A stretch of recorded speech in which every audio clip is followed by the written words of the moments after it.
Usually, world maps give us this comforting certainty, right? You look at those crisp, solid lines separating countries, and you think, okay, this is where one reality ends. Yeah, and an entirely different reality begins. Exactly. Geography feels like destiny. It's neat, it's categorized, it's It operates on a very binary logic. I mean, you are either inside a border or you are outside of it. right. But today, we're taking a deep dive into this profound, honestly sobering analysis of modern systemic conflict where, Yeah. well, someone has effectively taken a wet sponge to that map, Yeah, the lines aren't just blurring, they are completely washing away. washing away entirely. And we're exploring a reality where, like, a drone strike thousands of miles away can directly, measurably spike your mortgage rate. Which is just, it is the absolute definition of a collapsing geopolitical structure.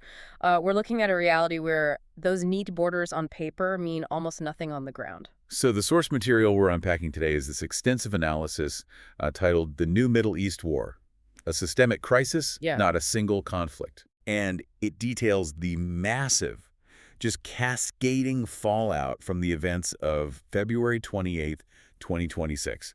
Now, before we dig into the actual mechanics of this multi-layered, multi-front conflict, I want to be crystal clear with you, the listener. Yeah, this is important. The geopolitical events discussed in this source material are intensely charged, and the realities are, frankly, grim. Neither of us is taking any sides today. No, not at all. Our role here requires strict boundaries. Precisely.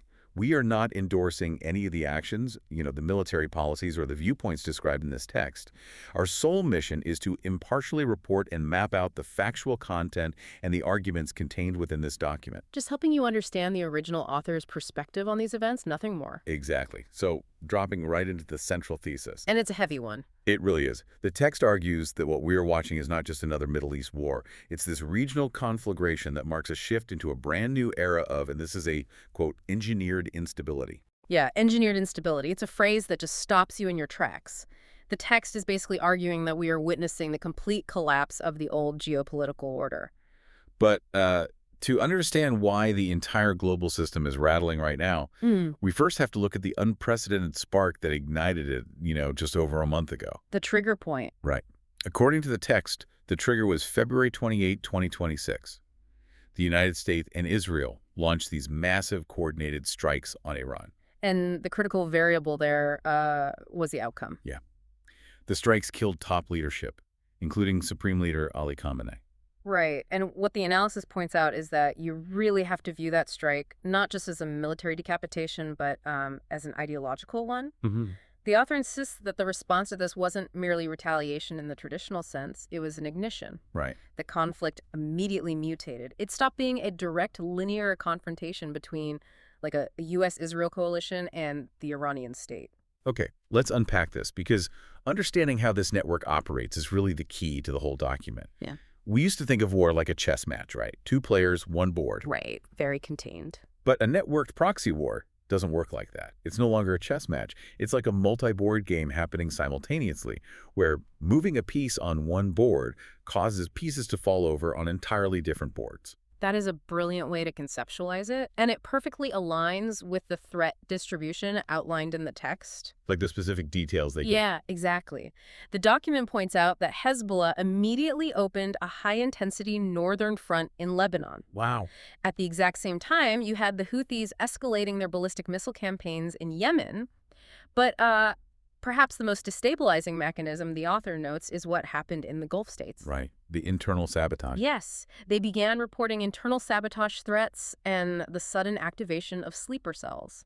Okay, wait, I need to stop you there and ask for some clarification.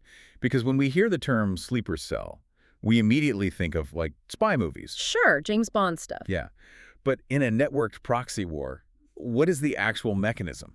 Well, in this framework, a sleeper cell isn't necessarily a team of foreign agents who, parachuted over a border in the middle of the night. Okay. It's often about activating existing sympathetic populations or embedded ideological operatives who are already living inside the target country. Oh, wow. So they're already there. Exactly. And their goal isn't to conquer territory. It's to attack critical domestic infrastructure, like power grids, logistics hubs, communication networks. From the inside out. Yes, they bypass the border entirely because they are already behind it. Which means the battlefield isn't a place you deploy to anymore. The battlefield is everywhere the network exists. Precisely, and the source states it very plainly. This is no longer a war, it is a regional system of interconnected battlefields. And obviously, you can't fight a decentralized, multi-board game using the old rules of engagement. Which brings us to a massive pivot in the text. The doctrinal shift. Right.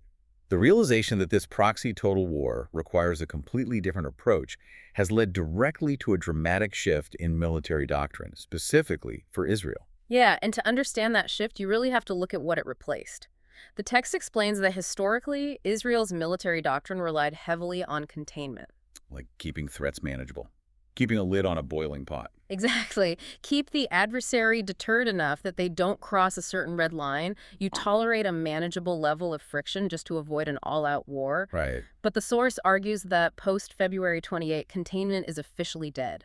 Wow. The doctrine has shifted entirely to active preemption and the total dismantling of adversaries' military and ideological infrastructure. But hold on, let me push back on that for a second. Yeah. Mentioning the source's concept of proxy total war, I mean, if Iran operates through a decentralized network of ideological allies, Yeah. and war is now about networks and influence rather than physical territory, doesn't that make the very concept of national sovereignty and borders totally obsolete? You don't respect the border. That is the exact paradox the author is highlighting. It's wild. It is. And when you look at the grim reality on the ground provided in the text, you see how devastating that obsolescence really is.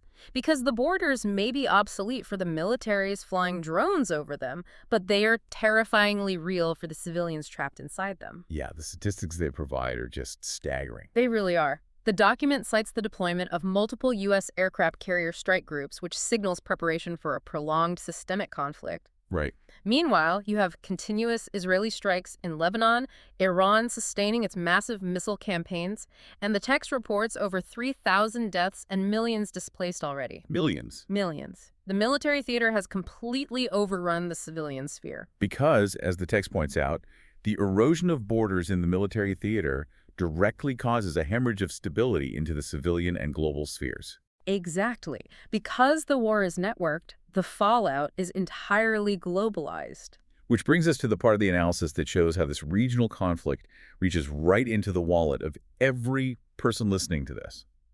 And here's where it gets really interesting for you listening at home. The economic earthquake? Yes. Yeah. I was so surprised by this detail. The source draws a direct causal line between a missile strike in the Middle East and a mortgage crisis in Western economies. Yeah. When I first read that, I thought, okay, that sounds hyperbolic. But when you trace the mechanics of it step by step, it is chillingly logical. Well, if we connect this to the bigger picture, it perfectly illustrates what a systemic crisis actually means. The text focuses on the incredible fragility of the geopolitical supply chain. Right. You have Iran with the capability to threaten or restrict the Strait of Hormuz, which is a massive choke point for global oil. Simultaneously, you have the Houthis disrupting routes in the Red Sea. And a disruption in the Red Sea isn't just an inconvenience. If a cargo ship can't safely pass through the Suez Canal, it has to take the long way around the entire continent of Africa. Ah, the Cape of Good Hope, yeah. Which adds weeks to the transit time. Weeks of transit time, which means astronomical amounts of extra fuel. It means shipping insurance rates absolutely skyrocket because the vessels are operating in a global conflict zone. Exactly. So what happens? The cost of transporting a shipping container quadruples. And at the exact same time, any disruption in the Strait of Hormuz spikes global energy prices. So now the raw materials cost more to extract, they cost more to manufacture, and they cost vastly more to ship. Yep, the cost of literally every physical good on a store shelf goes up. That triggers sudden, severe global inflation. Right. And how do central banks in the US or the UK or Europe fight inflation? They aggressively raise interest rates to cool down the economy. Surging interest rates. Suddenly, borrowing money is incredibly expensive, which triggers these financial shockwaves, including, as the text explicitly notes, mortgage crises in Western economies. Right. A family trying to buy their first house in Chicago or renew their mortgage in London is directly financially impacted by a drone strike thousands of miles away. And this is where the author introduces this concept of economic militarization, because this isn't just a temporary blip.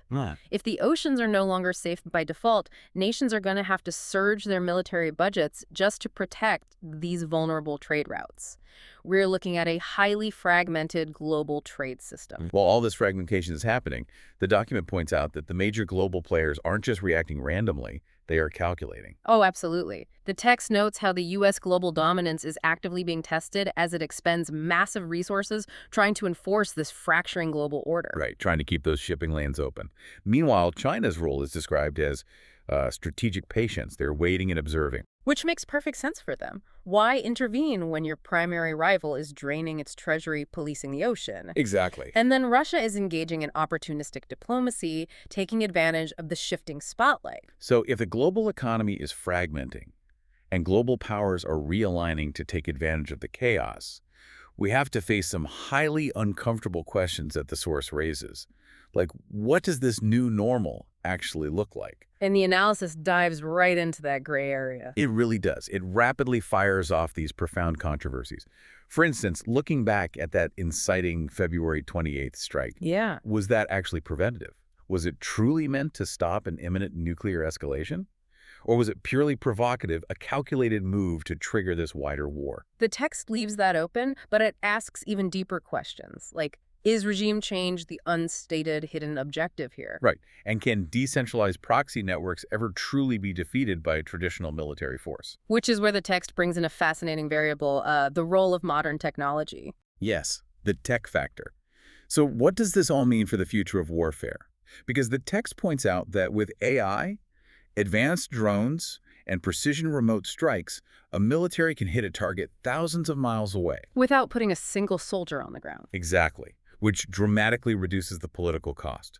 If you don't have troops coming home in flag-draped coffins, remote warfare severely lowers the domestic backlash. Right. The public isn't protesting because they don't feel the physical cost. So does this incredibly advanced technology just make endless war too easy to sustain indefinitely? The author suggests that it does, but to really grasp why, the document takes a deep dive into the philosophical core of what's happening. This car was intense. It's a heavy shift. Okay. The text argues that this conflict is no longer just about power or territory. It describes it as a civilizational clash of logic. Right. The source maps out three distinct pillars here. First, Iran represents the logic of ideological resistance. Second, Israel represents the logic of strategic security doctrine, so survival through active preemption. And third, the United States represents the logic of global order enforcement. Maintaining the status quo. Exactly. So if these three logics, resistance, absolute security, and order enforcement, are constantly grinding against each other, they literally cannot coexist. You cannot negotiate a compromise between absolute ideological resistance and absolute order enforcement. You can't. And that inability to compromise leads to the chilling conclusion of the source material. The text asserts that we are seeing the complete normalization of high-intensity warfare. Meaning things that used to be unthinkable escalations? Are now normalized tools of geopolitical policy, assassinations of top leadership, multi-country strikes. It leads to permanent engineered instability. Wow. Let's synthesize the massive journey we've taken through this document today. Yeah, we've covered a lot. We started with a single massive strike, explored how it evolved into a proxy total war, and looked at how military doctrines fundamentally shifted from containment to preemption. And we traced how that triggered global economic shockwaves straight from the Red Sea to local mortgage rates. Exactly. And finally, how all of this normalizes high-intensity, endless warfare. It's an incredibly necessary document to map out the world as it actually is right now. Absolutely. Which brings us to our final provocative thought for today. Something for you to ponder that builds on the source material, but wasn't explicitly discussed. Let's hear it. If proxy total war and engineered instability are now proven models for how modern systemic conflicts are fought, how long until other global superpowers adopt this exact blueprint? Oh, wow. Right, using decentralized ideological networks instead of traditional armies to quietly dismantle their rivals in other regions of the world without ever declaring a formal war. That is a terrifying thought. It really is. Thank you so much for joining us on this intense intellectual journey today. Keep asking the hard questions, keep looking past the headlines, and we will see you next time on The Deep Dive.